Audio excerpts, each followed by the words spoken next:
Buenas tardes, ya comienza una nueva emisión de Streaming Cuba para ponerlos al tanto sobre el acontecer cultural de nuestro país. Y hoy en nuestra revista cultural traemos detalles sobre la distinción por la cultura nacional y la medalla Alejo Carpentier que entrega el Ministerio de Cultura de Cuba. También los pondremos al tanto sobre las celebraciones a propósito del 506 aniversario de La Habana. Además que un reporte también nos pondrá al tanto sobre el proceso de captaciones para los aspirantes a estudiar en la enseñanza artística. De todo esto y mucho más estaremos informándole hoy desde nuestro Streaming Cuba. Así que usted, por favor, acompáñenos hasta el final. Ahora es momento de saludar a las productoras audiovisuales que forman parte de la cadena Streaming Cuba y se enlazan con nosotros esta tarde.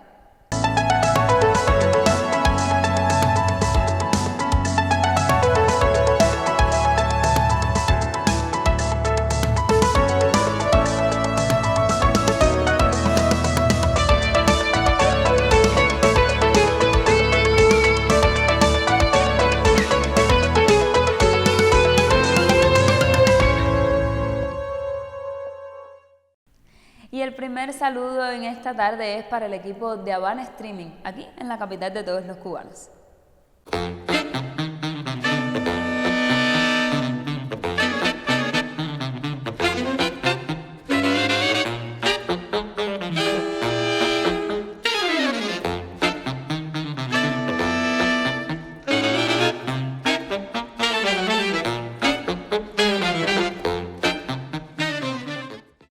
Buenas tardes, qué gusto estar en contacto. La Habana cumple sus 506 años y por supuesto que el pueblo cubano también lo celebra. Pero si usted quiere todos los detalles de cómo ha sido esta celebración, quédese con nosotros que ya se lo contamos. Y también Yumurí Streaming desde Matanzas se suma a nuestra autopista virtual, así que nos conectamos con ellos y le damos las buenas tardes también. Gracias por la señal. Más adelante le estaremos proponiendo un reporte especial dedicado a la memoria de José Jacinto Milanés, poeta matancero. En breve regresamos. Y ya lo adelantábamos en titulares, en el marco de la edición 21 del Festival de Teatro, el Ministerio de Cultura hizo entrega de la distinción por la cultura nacional y la medalla Alejo Carpentier. La periodista y colega Elena Godínez nos trae todos los detalles. Desde el Memorial José Martí fue entregada a 11 personalidades de las artes escénicas cubanas la distinción por la cultura nacional, el más alto reconocimiento que confiere el Ministerio de Cultura de Cuba a personalidades que enaltecen el arte de la isla. Por decreto presidencial recibieron igualmente la medalla Alejo Carpentier los actores Francisco Aramis Delgado Cruz y Raquel González Pérez. A través de ustedes la historia se lee, se vive. Son la sangre que corre por las venas de nuestro patrimonio cultural, manteniéndolo vivo, palpitante y relevante para cada nueva generación. Durante el acto, el Sindicato Nacional de los Trabajadores de la Cultura, representado por su secretaria general Katia Rodríguez, entregó al Consejo de las Artes Escénicas la condición colectivo Vanguardia Nacional e igualmente impuso la medalla Raúl Gómez García a Rafael Pérez Malo, vicepresidente de este consejo. Primero que todo es un privilegio alcanzar una medalla con el nombre de Alejo, uno de los intelectuales más grandes de Cuba, indudablemente. Hay toda una leyenda que si Alejo es difícil como intelectual, y yo creo que no, es cubanísimo en su obra.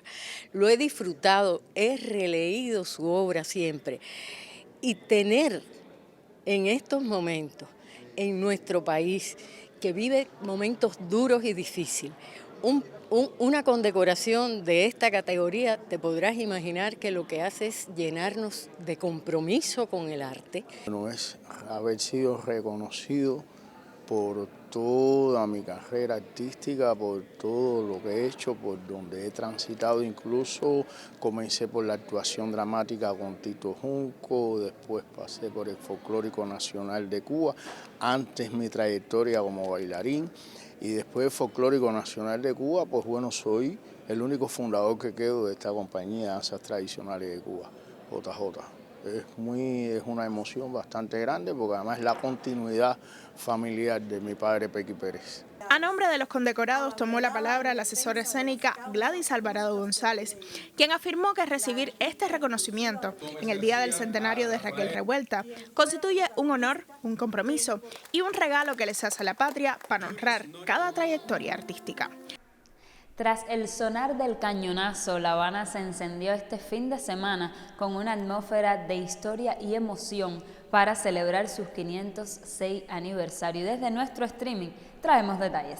Tras el sonar del cañonazo, este fin de semana La Habana se incendió con una atmósfera de historia y emoción para celebrar su 506 aniversario bajo el lema Fidelidad y Lealtad. La ceremonia se desarrolló en el emblemático templete de La Habana Vieja, donde, como marca la tradición, centenares de habaneros y visitantes realizaron la simbólica Vuelta a la Ceiba, depositando sus deseos al pie del árbol fundacional. Las estrellas del cielo se mezclaron con la luz de velas y los ecos de discursos poéticos dedicados al legado de la ciudad y a su espiritualidad colectiva. Mira, esto es un espectáculo diseñado por el 506 de La Habana, por 506 años que cumple nuestra ciudad. Esto es una ciudad que siempre ha dado cultura, pero además en sí ha llevado muchos ritmos. Entonces por eso decidimos armar un programa que tuviera rumba, que tuviera esa mezcla de rumba y flamenco, que tuviera un poco de esos grandes cultores de la música cubana sinfónica, como fue Enrique González Mantichi, con quien concluimos también, y fue además el precursor, el fundador de la Orquesta Sinfónica Nacional, y también de Gonzalo Roy con la zarzuela Cecilia Valdés, entre otros. El programa cultural de la noche del sábado incluyó una gala institucional que reunió a la Orquesta Sinfónica Nacional, el Coro Nacional y agrupaciones danzarias de alto nivel, en un homenaje vibrante tanto a La Habana como a sus figuras fundacionales. Hemos querido hacer una selección de programas que desde nuestro mundo sinfónico refleje la vida de nuestra ciudad. Es por eso que hemos seleccionado todas obras de compositores cubanos, desde la contradanza de Cecilia Valdés, del ilustre maestro Gonzalo Roy, La Bella Cubana, un fragmento de los 3 pequeños poemas de Amadeo Roldán y la obra Pregón y Danza de nuestro director fundador, el maestro Enrique González Mantichi. Bueno, como cada 16 de noviembre nos gusta venir y cumplir la tradición de la ceiba, darle las 3 vueltas y pedir los 3 deseos, porque no somos, bueno, yo no soy habanera, pero llevo 10 años viviendo aquí y me considero como tal. Y confío y creo en esta tradición y lo bonito que es. Y bueno, comparto las palabras, seguir haciendo la tradición que se hace desde el 16 de noviembre, en el momento en que se fundó la ciudad, justo en este mismo lugar, es algo que nos permite volver a pensar la ciudad y mirarla con otros ojos también. Esa mezcla de festividad y compromiso social dejó claro que La Habana, en medio de sus desafíos, sigue siendo una ciudad viva que celebra a sí misma con arraigo, memoria y sueños de futuro.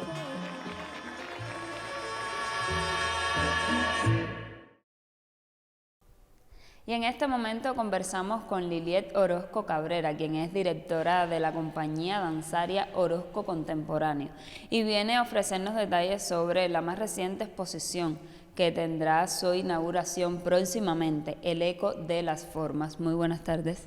Buenas tardes, primero que todo gracias por la invitación al estar acá en el programa. Y sí, bueno, estamos trabajando algunas sinergias de lo que es la danza contemporánea con las artes plásticas y justamente estamos ampliando esta invitación para que nos acompañen este 20 de noviembre en el espacio Estudio Galería, Línea y Paseo. Ahí van a encontrar la exposición El Eco de las Formas, una propuesta novedosa de Andrés Basabe, un artista que realmente ha aprendido y ha mostrado una transformación, diría yo que bastante grande, en el sentido de cómo él hizo sus inicios y cómo ha transformado su propia historia en creación a través de este momento meditativo que él tiene a la hora de hacer las esculturas, de llegar a través de su arte ese mensaje que tiene para decir.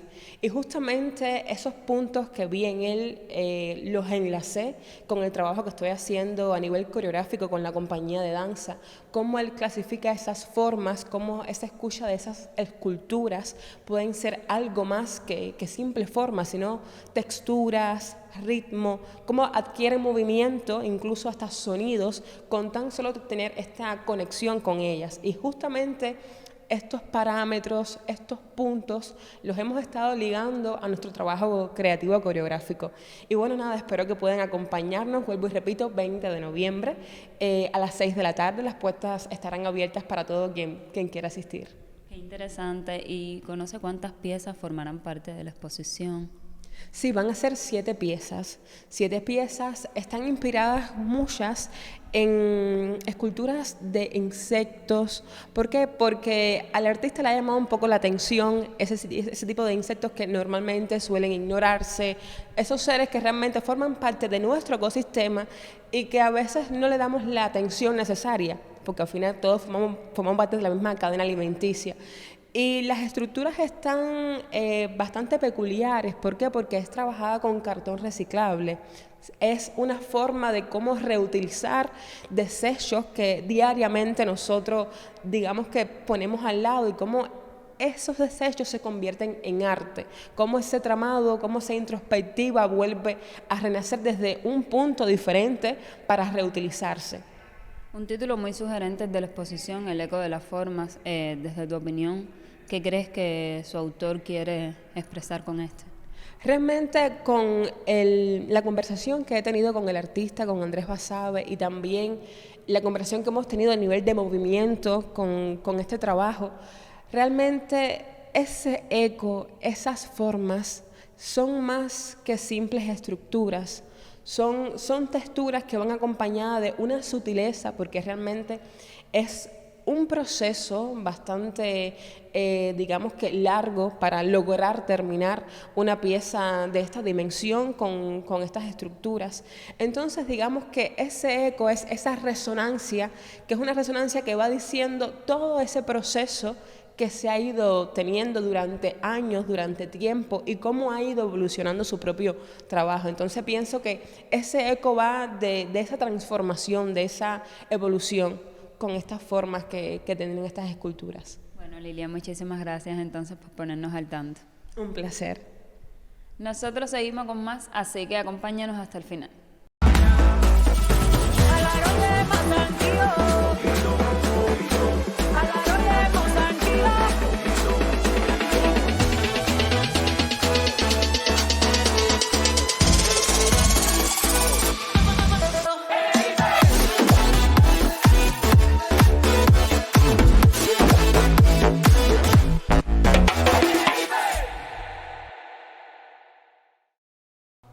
José Jacinto Milanés resulta quizás una de las figuras más emblemáticas de la Atenas de Cuba. Por eso Yumurí Streaming nos sorprende hoy con uno de sus reportes especiales. Veamos.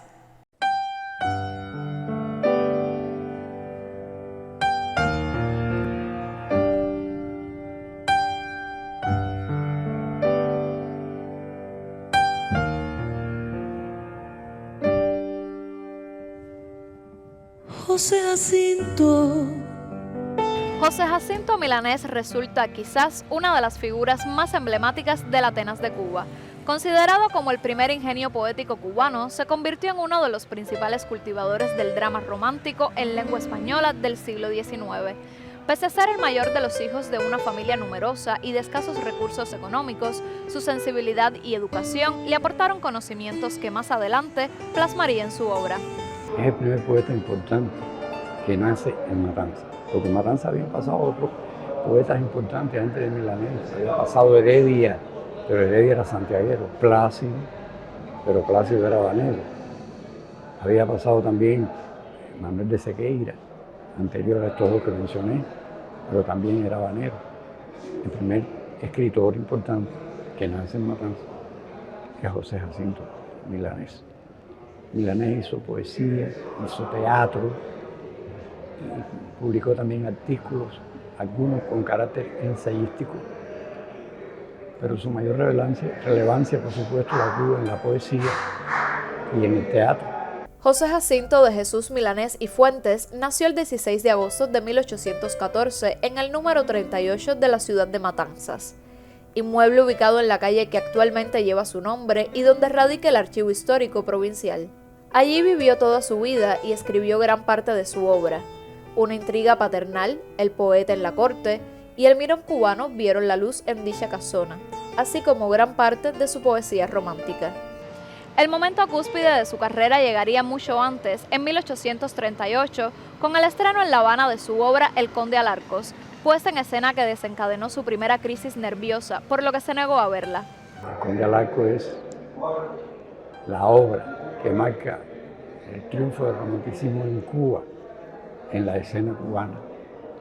Y su poesía es una poesía que se suma al conjunto poético de la primera generación romántica, que tuvo figuras que trascendieron universalmente. Es imposible aquí referirse al San Juan y no tener la referencia del San Juan murmurante al que él le cantó.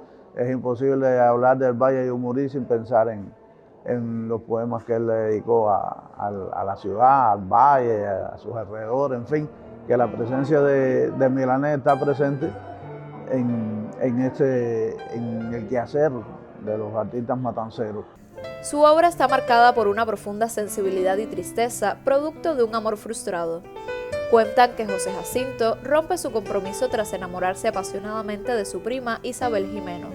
Al saber imposible ese amor, pierde la cabeza, convirtiéndose así en un fantasma viviente, situación que agravó su condición de salud hasta su muerte el 14 de noviembre de 1863. Las esencias de Milanés siguen vivas en todo nuestro quehacer y se refleja fundamentalmente en el hecho de que mantengamos eventos con el nombre bajo la égida de Milanés. Y estamos pensando en los miércoles de la poesía que se inauguraron en el año 78 en su casa y todavía seguimos haciéndolo. Pero además de eso, el concurso más importante que se realiza en Matanzas lleva su nombre, que es el premio José Jacinto Milanés, de una convocatoria nacional que lo convoca la UNEAC y que siempre se prestigia con jurados de primera línea de nuestro país, y lo han obtenido poetas muy importantes durante más de 40 años de existencia de este concurso, que además publica estos libros. José Jacinto Milanés trascendió la barrera del tiempo con su obra. Aún en vida se transformó en una especie de leyenda que perdura hasta la actualidad. Junto a su nombre. Su vida y obra permanecen presentes en el latir de las Atenas de Cuba y sirven de inspiración a muchos escritores y artistas.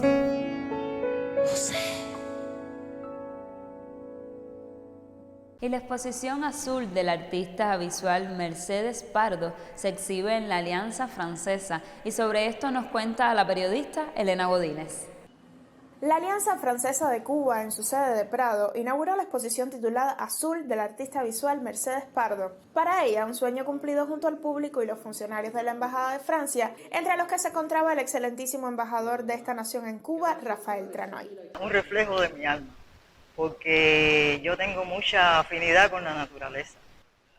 La mayoría de estas cosas las escribí primero. Las emociones que sentí las escribí. Y entonces después hice las pinturas en base a lo que escribí. A veces no es exactamente, pero bueno. Por ejemplo, yo hice un escrito sobre el cielo y la tierra y después dije, déjame hacer un cuadro, pensando en lo que había escrito. Mercedes Pardo confiesa que siente mucha afinidad con la naturaleza. Esta exposición contiene su relación con los espíritus del medio ambiente, pues se siente parte de ella. La inspiran las emociones, la amistad, el amor, la verdad de un encierro que pudo sufrir tras la COVID-19 y gracias al arte pudo sobrevivir y hoy brinda al público la belleza de su creación a través de Azul. Y el proceso de captación para los aspirantes a estudiar en la enseñanza artística se realiza anualmente en nuestro país, y a través del siguiente reporte ponemos al tanto a todos los seguidores de Streaming Cuba. Cada año las escuelas del Centro Nacional de Enseñanza Artística organizan convocatorias abiertas a la población, dirigidas principalmente a niñas, niños y adolescentes en diferentes niveles de enseñanza. Desde el mismo primer inicio de curso, San Alejandro publica las bases de todo el proceso que se lleva para el programa de pruebas de ingreso de la academia. Existen 3 pruebas que se hacen. Una se hace en el mes de febrero, una en el mes de abril y una en el mes de junio. En el caso de ballet, los estudiantes tienen 10 años, tienen que presentarse, que están cursando el 4º grado, por supuesto con 9 años en la presentación para empezar en su 5º grado en la escuela de ballet, en su primer año. Entonces hay un proceso donde se hacen estos exámenes, se van haciendo una captación, después se presentan en una segunda vuelta en el mes de marzo, y ya en el mes de mayo, por supuesto, es la última etapa de cierre donde se concentra todo el grupo de la captación que vamos a tener. Estas convocatorias se anuncian con antelación y se realizan en todas las provincias del país, de manera que los aspirantes puedan presentarse en sus territorios. Dentro de la estrategia metodológica trazada para el curso en el que se esté, se van orientando en qué momentos son las captaciones, cómo se deben desarrollar, cuáles son los elementos que se deben tener en cuenta, cuáles son las planillas de prueba que deben tener en cuenta el maestro a la hora de puntear y sobre todo la información, la divulgación que debe tener para este proceso. Todos los estudiantes que estén cursando el 4º año pueden dirigirse tanto al Centro Provincial de Cultura de los municipios e incluso en las propias escuelas de arte para preguntar sobre los talleres vocacionales y los procesos que se van haciendo en cada escuela para ingresar, para presentarse a la prueba de ingreso en la especialidad de danza en este caso. Pueden llegarse a las direcciones municipales de cultura, direcciones provinciales, por supuesto en los territorios, y específicamente pudieran llegar a informarse en las escuelas de nivel elemental que tenemos en el país. El proceso incluye pruebas de aptitud y evaluaciones científicas según la disciplina artística, ya sea música, danza, teatro, circo, ballet o artes visuales. Las pruebas que se hacen para la academia son muy exigentes porque la academia tiene que mantener su nivel. Los exámenes están elaborados, están pensados, todo el proceso está pensado para cualquier niño, porque nosotros lo que estamos buscando siempre son las aptitudes, las condiciones innatas musicales que puedan tener los niños que lleguen hacia nosotros, no los niños trabajados. La academia tiene talleres vocacionales donde no es que se preparen a los estudiantes, se le dan las herramientas y los conocimientos necesarios. También existen proyectos comunitarios que atienden profesores de la academia que también dan las herramientas necesarias para esa preparación. Hay muchísimos proyectos danzarios en casas de cultura en el que se puede acercar, o incluso desde las propias escuelas igual tiene esa motivación y puede optar, puede prepararse ya sea con profesores, con instructores que también están apoyando esas acciones en cuanto a incentivar, ¿no?, la vocación de bailarín en los niños. Sin ese apoyo es imposible desarrollar y llevar a cabo un proceso de captación, porque no estamos hablando de que estamos solamente pensando en las cabeceras provinciales, estamos hablando de los municipios. Y por eso también es tan esencial y tan importante la labor de la Casa de Cultura. Es decir, yo siempre trato de hablar desde la experiencia propia y justamente yo soy un muchacho, en aquel entonces, salido de un municipio, Remedios, en Villa Clara, que gracias a ese instructor de arte que estaba en la Casa de Cultura, pues me pudo captar y me pudo presentar a la Escuela Vocacional de Arte de Olga Alonso en Santa Clara. De esta manera, el proceso de captación se convierte en un engranaje cultural que conecta a todo el país, democratizando el acceso a la formación artística y garantizando que el arte siga siendo una expresión viva y diversa de la identidad cubana. Y como siempre llegamos al final de nuestra emisión y nos despedimos con buena música porque ya no queda tiempo para más. Yo soy Melissa Mavis y le deseo a usted muy buenas tardes.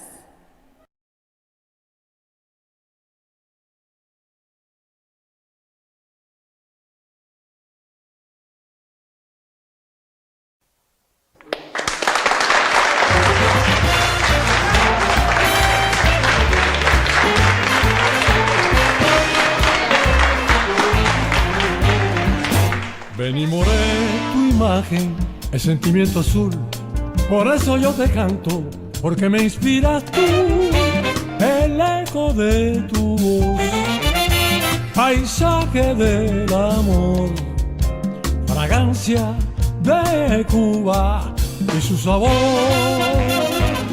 Ven y moré, tú vives los ritmos de hoy, palpitas en el tiempo con gigante esplendor.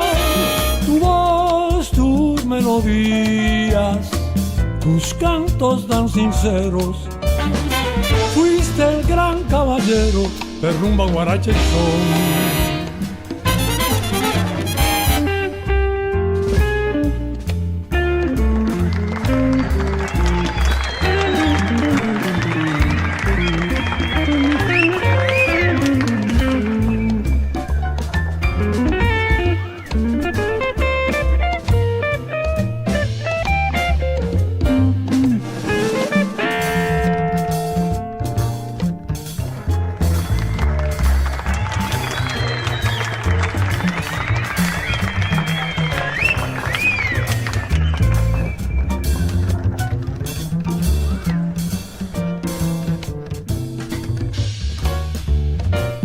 Ven y more tu imagen, el sentimiento azul.